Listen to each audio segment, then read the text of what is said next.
I mean, it's a pleasure actually to be here. It's my first time to Alaska, and it's a beautiful state, beautiful city. And I think one of the major things about this conference is that I've seen people from completely different backgrounds, like also diversity in their professionals.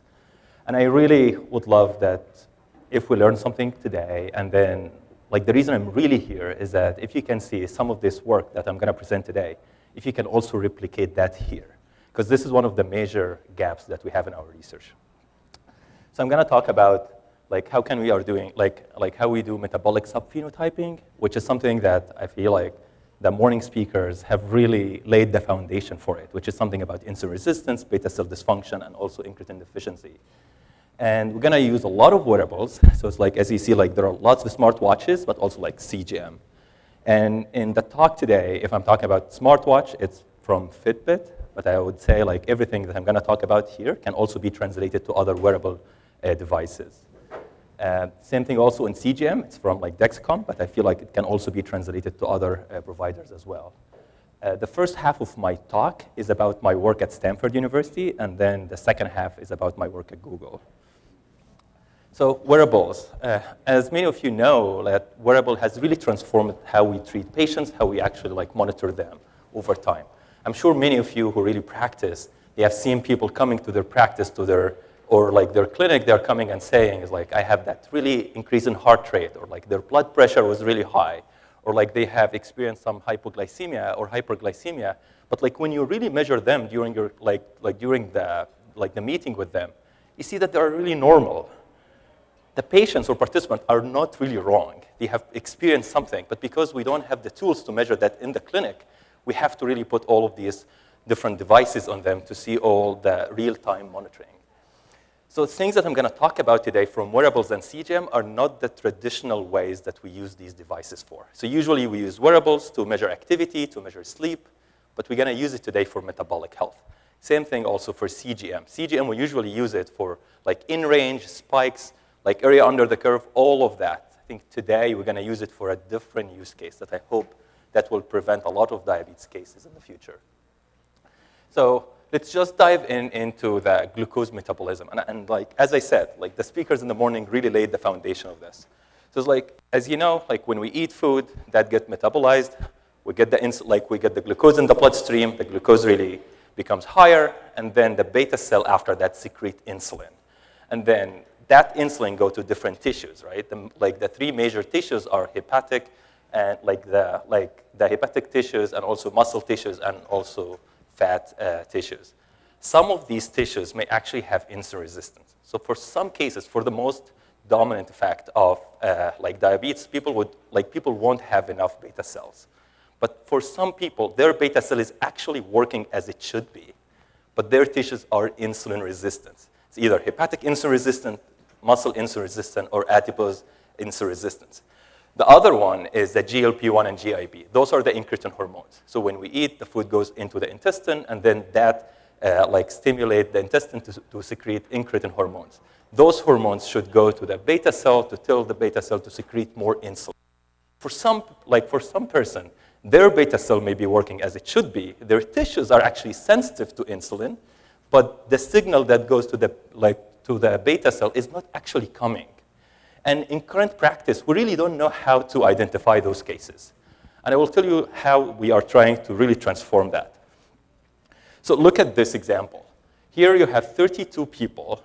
We have done the frequently sampled OGTT on them. Frequently sampled here because we sampled their plasma every 5 to 10 minutes.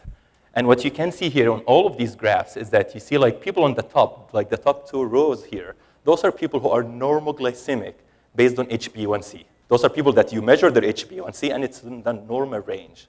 But if you look at their glucose curve, they are all over the place.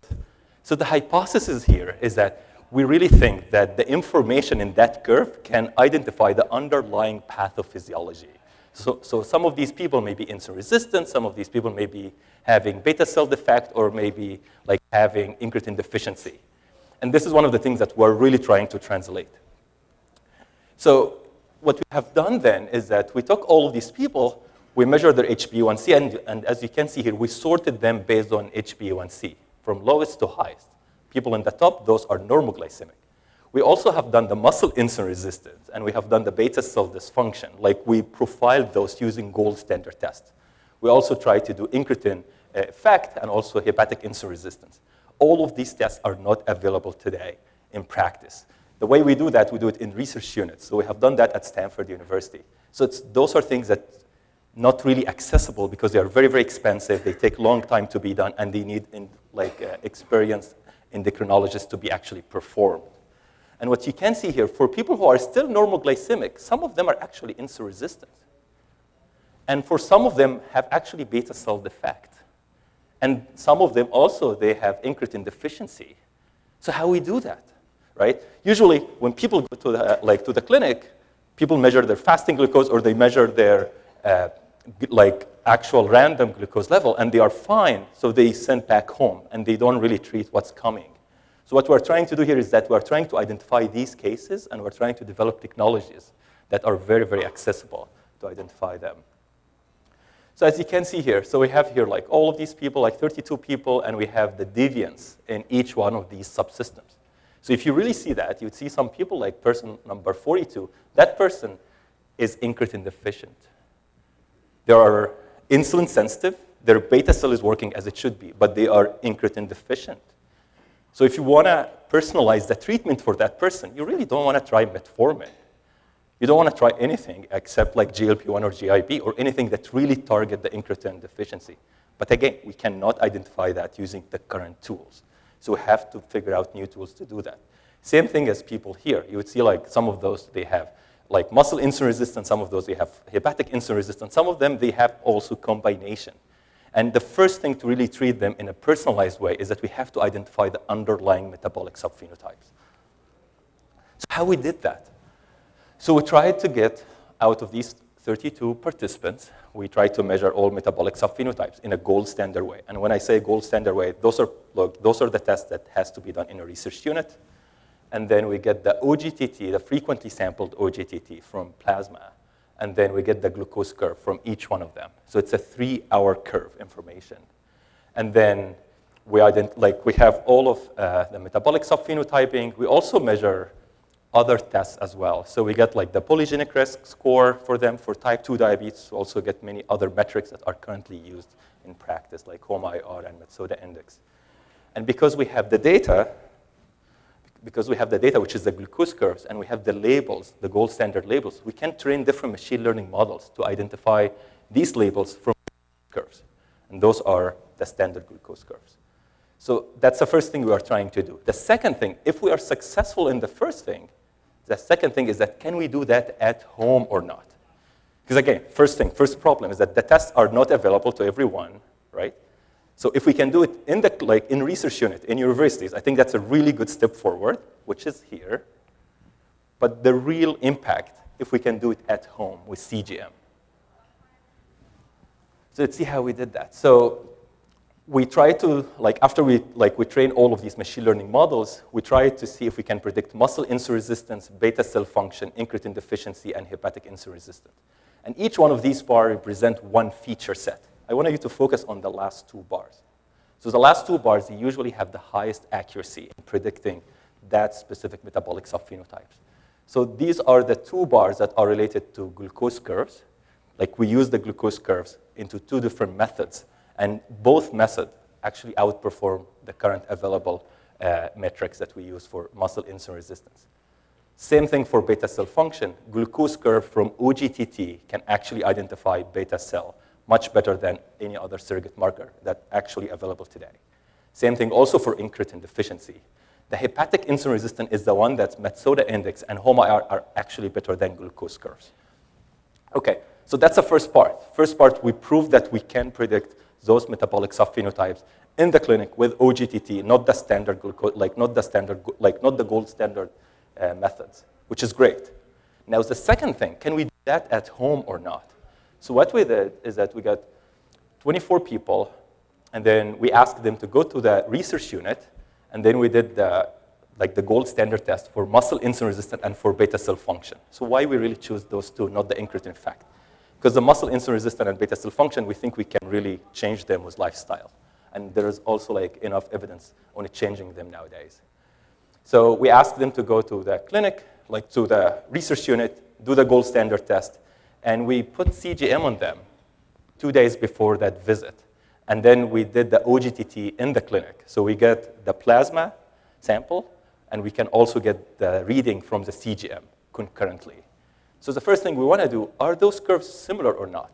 The plasma curve and the curve from the interstitial fluid. And we found that they are very, very correlated. Many of you know that the CGM is not really perfect. But this is one of the use cases that we don't really rely on the absolute glucose values. What we care about is the glucose pattern, the curve pattern. So even if there is some fluctuations, it doesn't matter as long as we preserve the glucose pattern in the curve. So that is the first thing. And then we ask people to go to their home with 2 glucola drink. And we try to do the at-home OGTT. This is probably one of the first studies that can do OGTT in the clinic and OGTT at home with gold standard metabolic testing. So from there, we asked them to do the OGTT on 2 different days, 2 consecutive days, because we want to see, do people really know how to do OGTT at home or not? And now we're not doing plasma glucose. We're trying to get the glucose reading from the CGM. So once you do that, you get the 2 curves, you put them on top of each other, and you get an average. Because those 2 curves will not be the same, but they are very, very similar. And the pattern is actually preserved.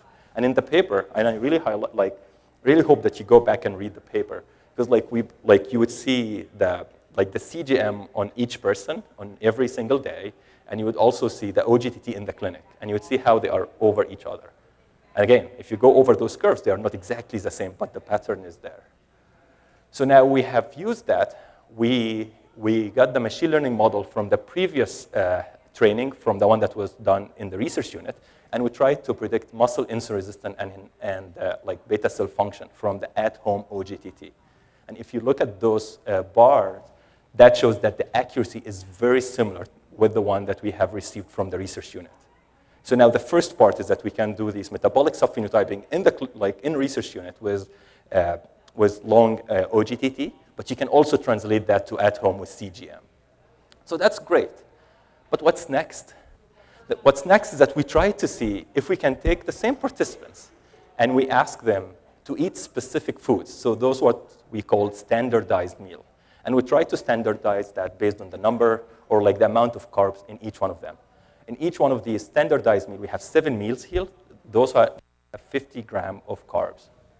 And they are beans, you would see rice, you would see potato, you would see pasta, and many others. And on the same participants, we took blood sample, because we want to do proteomics, metabolomics, and also lipidomics. And we try to take stool samples so we can get the microbiome. The same thing also on those participants, we have the CGM on them during all of these, I would say 28 days. So you can see all of those glucose curves. And we also have food logs on each one of them. So you can really pair the food log with the glycemic response. The other thing that we have done in this study is that something called mitigators. And I'm not sure if you use that in your practice or not. How many of you prescribe to your patients to eat fat or fiber or protein before meals so their glycemic response is actually attenuated? So can you please raise your hand?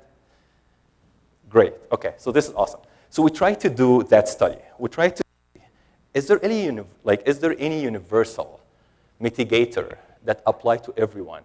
Should you really tell everyone to eat fiber, like salad, before they eat their meal or not? Should you say fat or protein?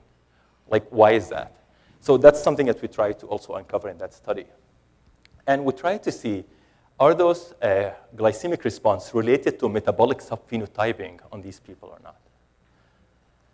So the first thing is that for the 7 standardized meal, what you can see here is that there is completely different glycemic response for each person.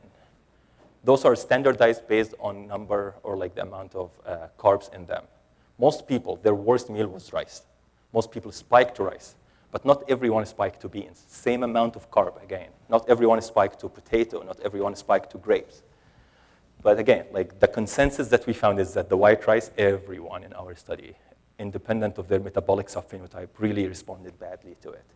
And the same thing, you'd see, if you take all of these curves and you profile them meaning you identify this, the peak, The area under the curve, the incremental area under the curve, the positive area, the negative area, the slope up, the slope down, all of these different features, completely different between different standardized meal.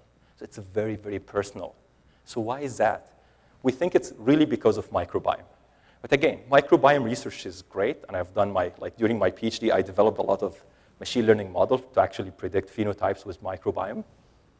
But it's not really translatable as of today, right? We still need to work a lot on research database to really make it accessible and also translatable. So what we think we should be doing is that we should be translating that. We should just focus on physiology at this point.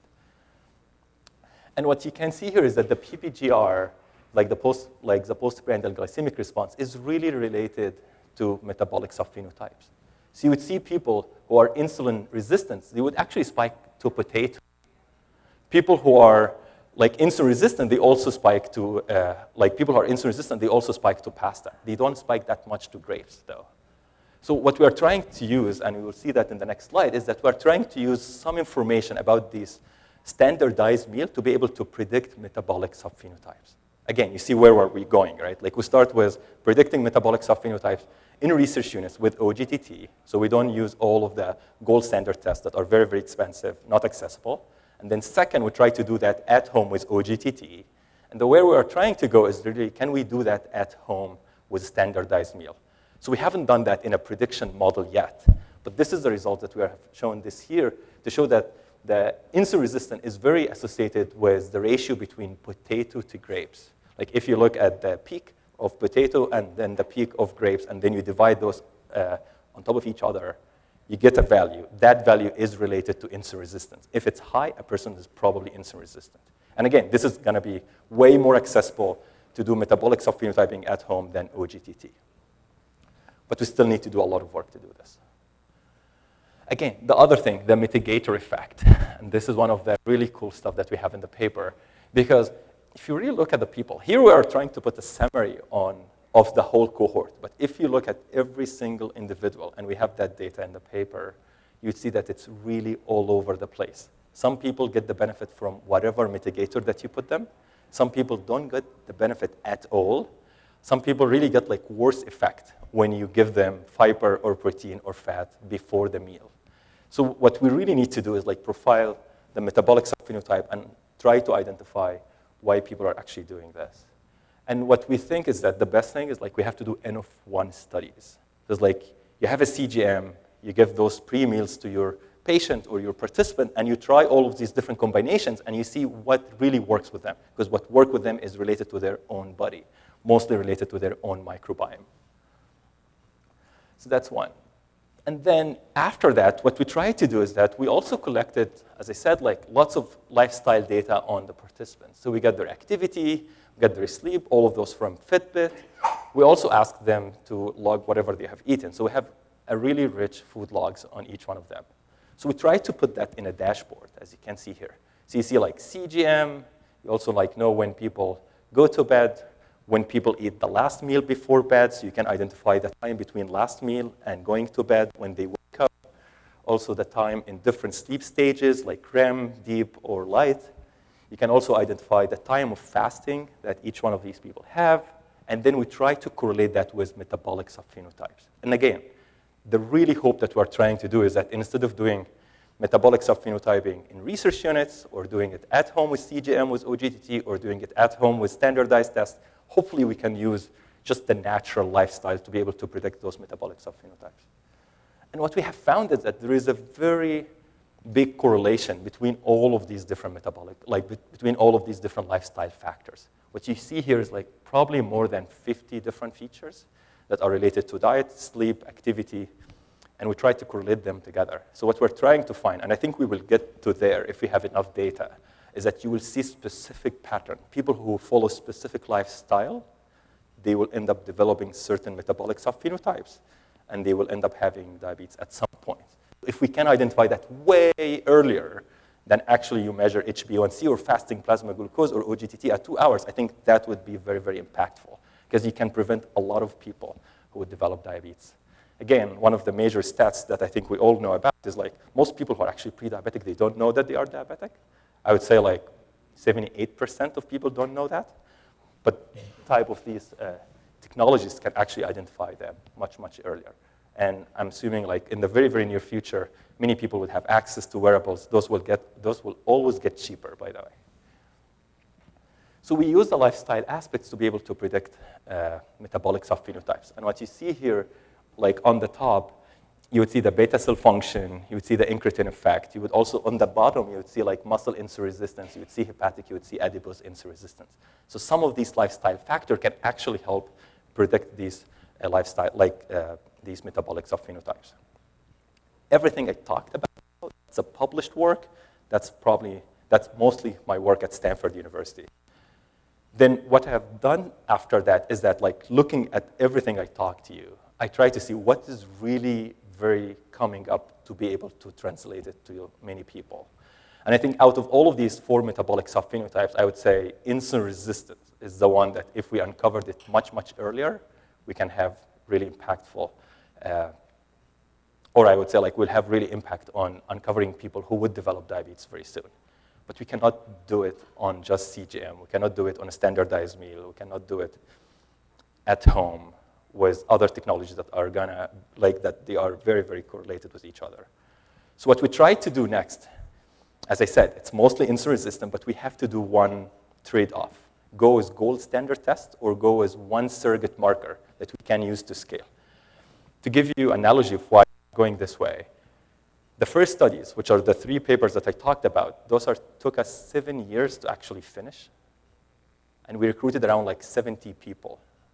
And there are people from San Francisco Bay Area, like 70 people in 7 years to be able to do all of these gold standard, to really analyze the data. What we really want to do is that we want to go nationwide. We want to go recruit from everywhere in US and hopefully in the world at some point. To do that, to be able to do gold standard metabolic testing, it's not really available. Not everyone can do the insulin suppression test, the IIGI, the OGTT, the frequency sample, and all of that. So we have to really rely on other metrics. And as you can see here, like type 2 diabetes, before that there is prediabetes, and then before that there is beta cell dysfunction, but then before that there is insulin resistant, and that's where like 70% of cases of type 2 diabetes are actually going this route.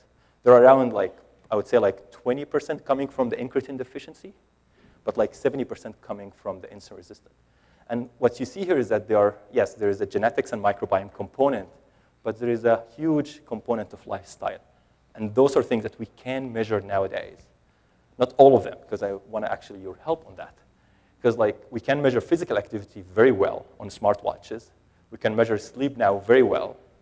Stress, we're almost there. Diet is the one that we are actually struggling with. And I'm not sure if any one of you has a solution for that. If you ask participants or patients to recall what they have eaten like 2 days ago, they probably don't. Even the portion, they don't.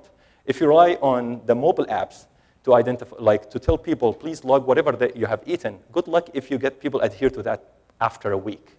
And if you ask like all of the AI methods, like you take a picture and you identify what's in it from the meal, good luck if they have salt, if they have oil. That completely changed everything in the meal itself. So it's like the technology that we have today, that is the gap. And I feel like to enable holistic view of this, I feel like this has to be developed and validated. And I feel like people here listening to many of you, I think you are the people who really know how to do that. And I'm like, from a technology perspective, I think the one I'm really bullish about is the one on the smart glasses. The one when you said like, after a couple of years, you would see many people wearing those normal glasses, not the very bulky one. The normal glasses with camera in it, and hopefully that would be the technology that will enable food logging. And I would say like the timing of the meal, as you have seen, it's very, very important. Not even the portion, timing of the meal, because you can do a lot of studies based on it. But again, what we have done here is that we're trying to identify people with insulin resistance. And the marker that we choose for it is HOMA-IR. Why HOMA-IR? Because it's based on fasting insulin, fasting glucose, which is something that can be measured from any clinical lab in the United States. So what we have done is that we have done this mega study. We call it Wear Me study, where we recruited like more than 1,500 people all over US. And if you see the map of the participants, it's really all over US. And we automated everything. We spent 1 year, I would say like 1.5 years, building the infrastructure for this study. But then once we roll it out, we got 1,500 people in 3 months. And what we got from there is that we got their wearable data, and we asked participants to go to Quest Diagnostics to give blood sample while they are fasting. And then we get fasting insulin, fasting glucose, lipid panel, metabolic panel, cortisol. We get a lot of things that in this study we're using some of them. And then we try to develop different machine learning models to use wearables data and routinely blood biomarkers. Because how many of you actually have asked your participants or your patients to measure their fasting insulin? Probably none, right? So it's something that's not really widely used. I mean, it's actually it's not prescribed. So that's something. So we are trying to predict insulin resistance with some stuff that you always ask your participant to measure, like fasting glucose, also lipid panel and metabolic panel. And when you go there, once we train these models to predict home IR, we try to classify people into insulin resistance versus non-insulin resistance. And we did a lot of different evaluations, stratification to identify cases that would benefit the most from this type of tools. And then what we found at the end is that the communication with people was a bottleneck, how you communicate insulin resistance. This is something that we really, really identified, is that if you ask average person, what's insulin resistant, most people don't know. But if you spend 5 minutes talking about insulin resistance, they really understand the benefit of it and why they need to prevent it, because this is kind of the pathway to developing diabetes. So the communication part, this is what we have tried to do with also LLMs. So what did we found is that we tried to develop 3 tiers of models. The first model is a model that uses wearable data and demographics. And wearable data here are usually wearable data that you would find on any smartwatch or tracker. So it's not the very, very fancy one. It's very accessible watches. And then what you get here, you get area under ROC is 71. And you'd see, you can see the pattern here. There's always, you can see that you can predict home IR with just wearables and demographics. Demographics here are BMI and age only. And then if you add fasting glucose on top of that, the prediction actually improved. And if you add lipid panel and metabolic panel on top of that, the prediction even improves. So this is great, because all of these can be accessible to many people nationwide. Now, what we have done next is that this is what you see if you do the analysis on all cohort, every single person in the cohort, so you get certain sensitivity. But if you identify people with high BMI and you try to predict insulin resistance on them, the sensitivity is even better. And if you by people who have sedentary behavior, and this is really cool application for the smartwatches and tracker, is that objectively you can identify people who have sedentary behavior. Most of us really overestimate our exercise level. And I'm sure you have experienced that with your participants. But smartwatch will not really lie. So you can rely on that, and then it can, if you use that algorithm or that model on people who have sedentary behavior, the sensitivity is even better. And if you identify people who have high BMI and also sedentary behavior, the sensitivity and specificity are way better. So that's something that we can also deploy these models. One person would ask, okay, what is the feature contribution of that? Is it just BMI? Is it just age? Or something else? So we have done those feature analysis, feature contribution analysis. So what you see from the model that uses wearables and demographics, around 57% are coming from demographics or BMI and age. But then there is 43% coming from wearables. 43% coming from wearables. When I talk about wearables here, what I mean is resting heart rate, which is your heart rate while you are resting, not moving. And also we use daily steps, number of daily steps.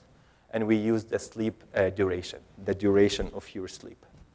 And we also used heart rate variability. So those are the 4 major features that we used.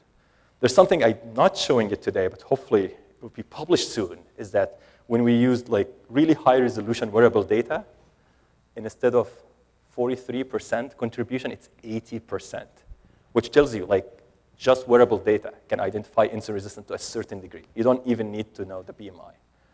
And this is something that we are trying to get to. So again, if you also add fasting glucose to it, you would get like much better results, and the fasting glucose is very related to insulin resistance. So the contribution is also very high. Triglycerides and HDL are very, very related to insulin resistance. So if you incorporate those into the model, you get higher predictive power. Now, you develop models, and I'm sure you hear a lot of people talking about developing models, but don't validate that. And usually, and I've seen that like from my PhD, from my postdoc, from everything. You develop a model, you get very, very excited. It's cool. You go apply it to a different population or a different cohort. It doesn't really generalize. So this slide is, to me, is the best thing. Because we have, like here we are comparing the results on the initial cohort with another independent cohort. Independent cohort means like a cohort that not really related to the first one. Completely different people, even different watches, different watch type. So the first study had Pixel Watch, had also Fitbit, and different trackers and different devices. The second study had only Fitbit Charge 6, so just one type, the most accessible like Fitbit tracker. And it has BMI, it has age, and you can see those are very similar. This is what you are trying to see. You want to see that sensitivity from the first study is very similar to the validation study. Same thing also sensitivity, like sensitivity, specificity, and also area under ROC. So this is great.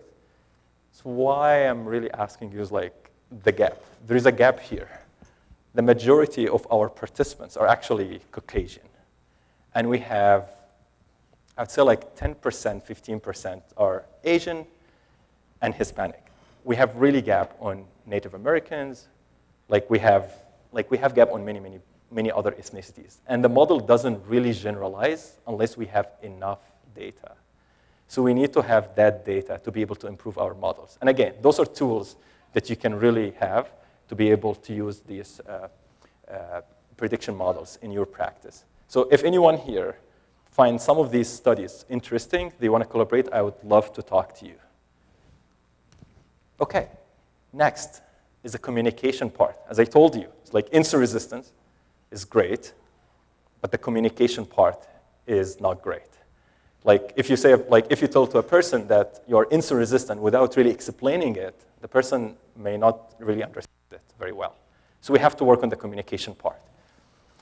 So what we have tried to do that is that we try to incorporate our models, our insulin resistant prediction models, into Gemini app. And then we try to see if that can actually validate the communication part to participants. So I will give you one example. If you go now to Gemini or ChatGPT or Claude or DeepSeek or whatever LLM that you really use, and then you go there and then you ask, what's my risk of developing diabetes? Without giving any data, what do you think the output would be? Yeah, if you ask, like if you go to Gemini, ChatGPT, Claude, any one of these AI systems, and then you ask, what's my risk of developing diabetes? It's pretty much going to be a very generic answer, right? Probably. Yes. Okay. Yeah, so it's going to be very generic. It's not going to be very helpful 33% chance. Say that again? 33%? Yeah, but I mean, like, it won't give you, like, Oh. like it won't give you, like, an actual percentage, and it will not give you what you really need to do. It will give you a very generic thing, like eat healthy, you know, like exercise well, and it will give you a general statistics. It's like, yeah, maybe like if you are from that specific ethnicity, this is your prevalence. If you are exercising well, this is your prevalence, stuff like that. If you give it your data, so if you give like, what's my risk of developing diabetes, given that my BMI is 28, given that my age is like 60, given that, you know, like I have this disease, it will give you better results, but not very specific, not very personalized. If you share with it your wearable data, like if you take your data from your smartwatch, share it with that, it will give you much better results. And that's our baseline. What we are trying to show here is that if we are giving it your insulin resistant status as well, would that improve the personalization aspect or not? And this is what we have done. So we created that system. So now for this person is, you know, like healthy. If you go measure their HbA1c, pretty normal glycemic, but our algorithms are identifying that this person is actually insulin resistant. So if you read this, this will tell the person that you're pretty much normal glycemic, but you're insulin resistant, and then it will communicate that message with the user.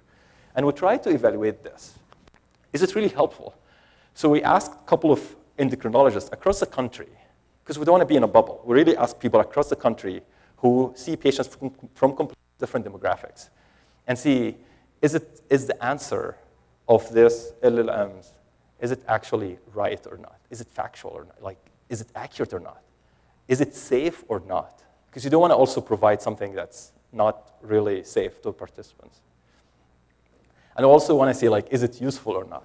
And as you can see is that most of the endocrinologists, they have seen that the insulin-resistant agent is actually providing more comprehensive communication with the user.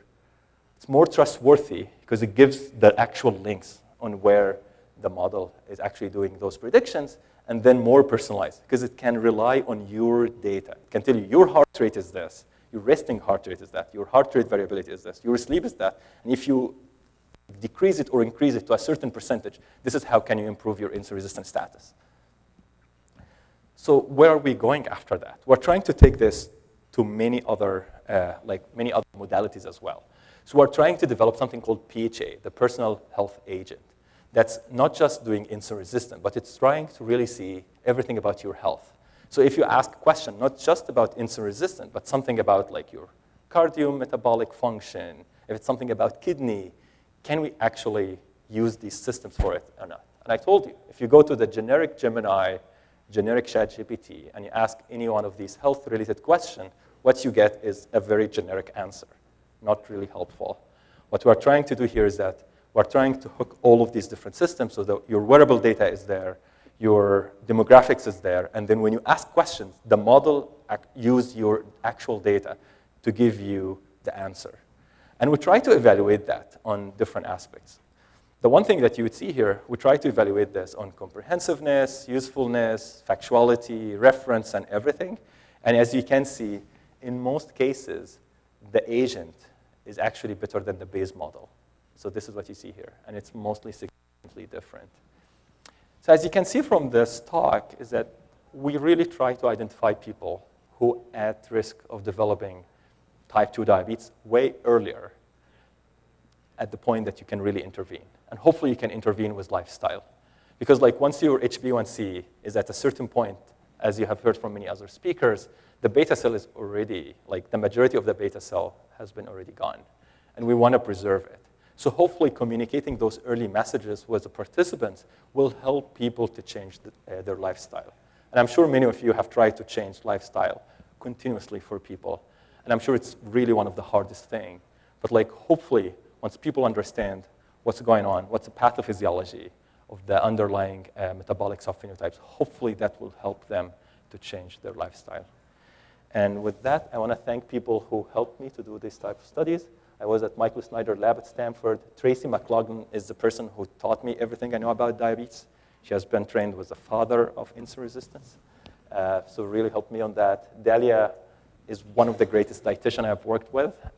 She helped us do all of these standardized tests, standardized metabolic status, standardized meals, and also mitigators for our participants.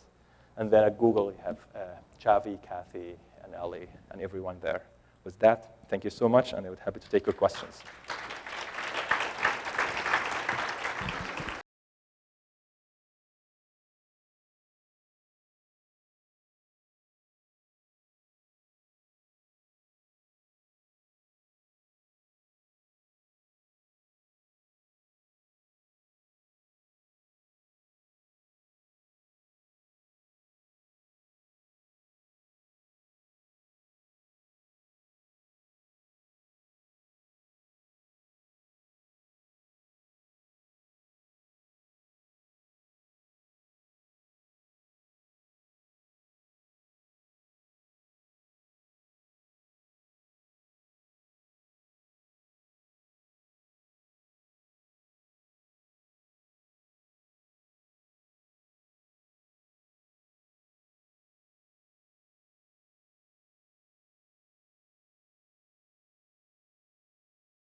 Favorite sentence today. Peyton, I need sound. All right, I'm really excited for our next speaker.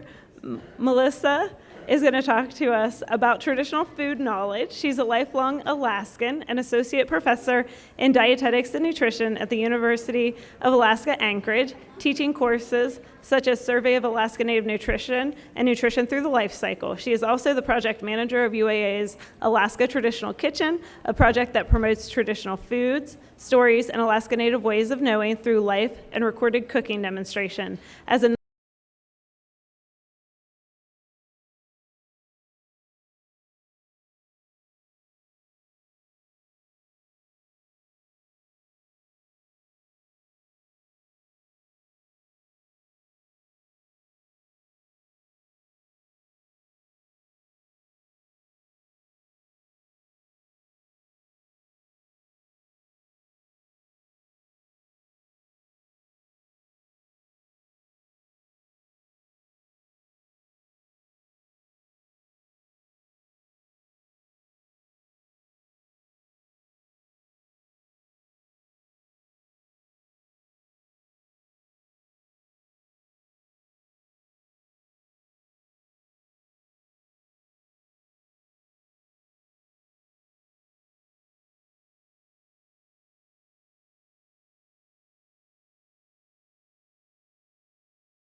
Thank you, Dr. Metwally. Let's see, any questions?